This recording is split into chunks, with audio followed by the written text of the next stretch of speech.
What's going on, everybody? It's your boy C4 here, doing another projected Madden 16 overall ratings video today, looking at the New England Patriots. As always, this video hits 30 likes. We will upload a new video soonish. If it hits 50 likes, I'll upload a new video immediately. As you can tell from the opening tone of this video, a lot of Patriots are going to be like, fuck this guy. He doesn't know shit. I'm going to dislike his video. Fuck it, okay. Before I kind of rant on the Patriots a little bit and kind of try to do a little opening segue here. Congratulations on winning the Super Bowl. Much deserved. Fucking Seattle shit the bed by throwing the ball. You won the game. As regards to Deflategate, I don't think, regardless of whatever fucking balls they used, they were still going to dominate the Colts in that game. The Colts, that was just men versus children. So nothing would have really changed. But just more fact that they're repeat offenders with altering the rules to try to win the game. I mean, it's the fact that they keep getting caught and then they lie about it. Like, nah, we didn't do it. We didn't know we did it. That's the whole. I understand now that suspension, the Brady suspension, the fines, and all that shit. It's just is clearly just because you're a repeat offender as opposed to actual Deflategate. If that game was close against the Colts, maybe. But the fact that and I personally think they should fucking stop. Who gives a shit about the $1 million, the fine against Robert Kraft, the $1 million fine, and even like the Brady suspension and stuff like that. They should have just made it so you gotta really make it to the front office. They should have no fucking home playoff games for the next like 2 years. That's how they should. That's how they should dealt this punishment out. Really punish them. They don't need fucking high round draft picks. They're first and fourth round or whatever. Most times they pick late in the first. Sometimes most of the years they don't even fucking seem like they have a first. They always try to trade out of it. So that's nothing.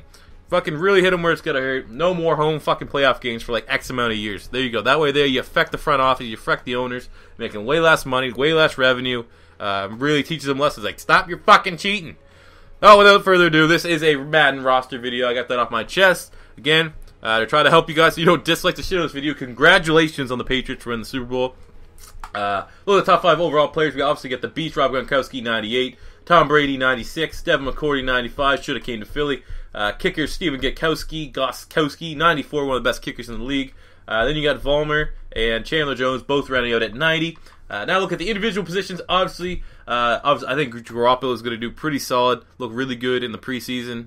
He probably should do really solid for the first 4 games of the year, where Brady is suspended. But then now, of course, obviously Tom Brady, 96 overall, continuing to do a lot with, I'd say he probably has the most. He had the most talent at wide receiving.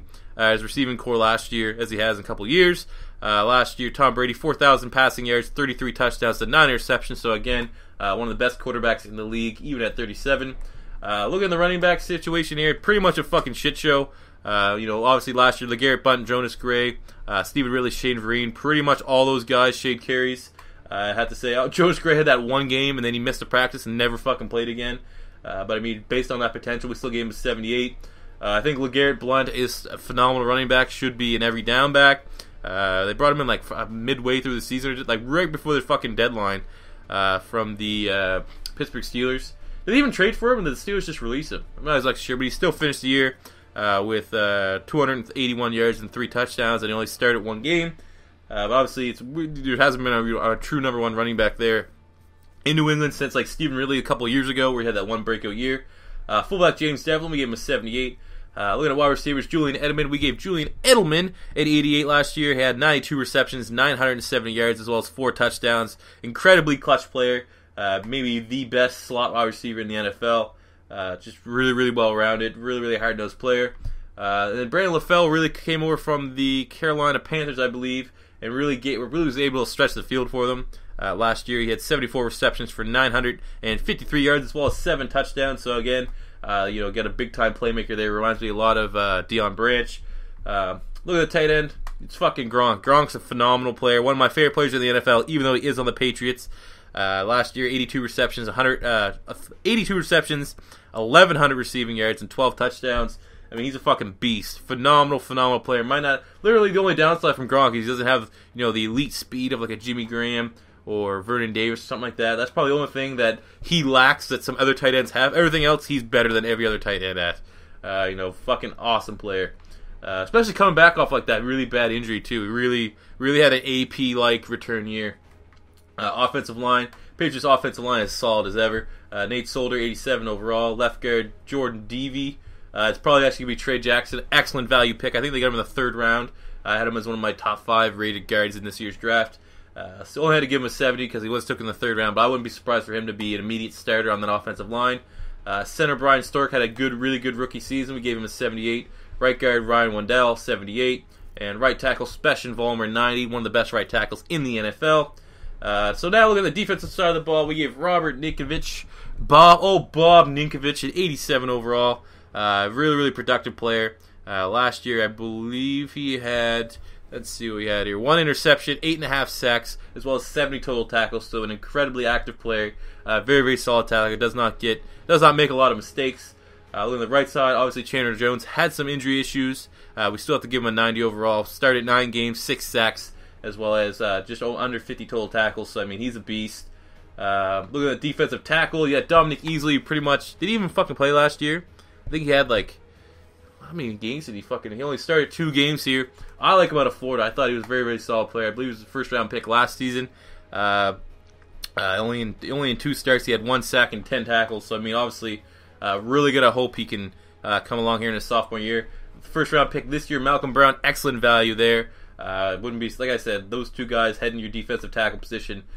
Contrast, you get the speedier guy to get after the quarterback, and then you get your true run stopper who can contribute in the pass rush game in Malcolm Brown.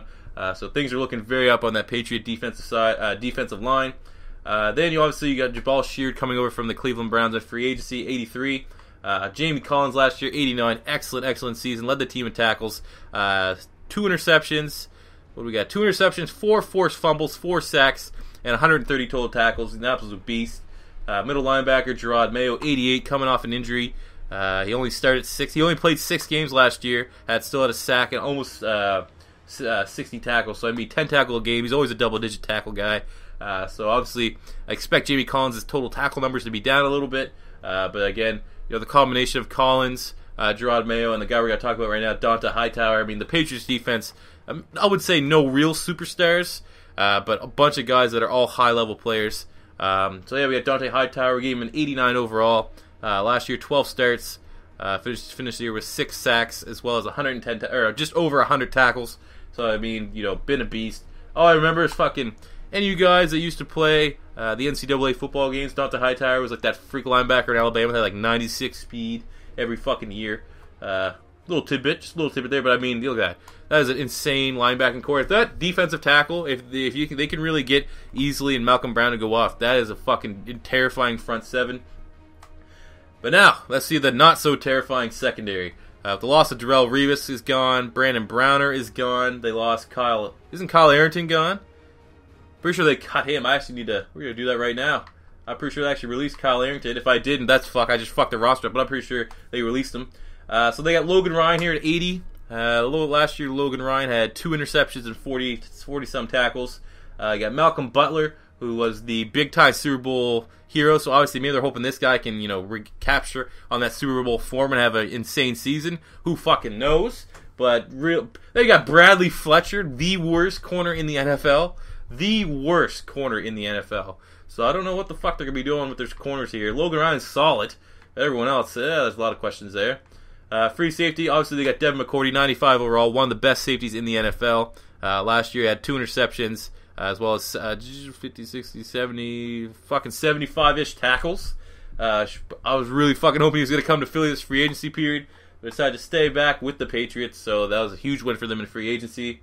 Then strong safety, you got Patrick Chung, who had a really good season last year, was absolutely horrible in Philadelphia, so maybe you can hope the same with Bradley Fletcher coming over. Patrick Chung, 15 starts last year, 1 interception, as well as a 95 total tackles. They got this guy here, Jordan Richardson, the 2nd round. A lot of people are like, who the fuck's this guy? I am like, who the fuck's this guy? But I can't really critique Bill Belichick's drafting techniques. Usually he does hit home runs. Gronkowski, 94, probably debatably the best kicker in the NFL. And punter Ryan Allen, 71. So there we go, guys. Those are your projected 2016 Madden doing the Patriots ratings. As always, this video, it's 30 likes, a new video uploaded soonish. 50 likes, new video uploaded immediately. Subscribe to Beast Mode TV, guys. We want 10,000 subs by the time Madden 16 comes out. I know we can hit that. So yeah, until next time, guys, it's your boy C4 saying peace out.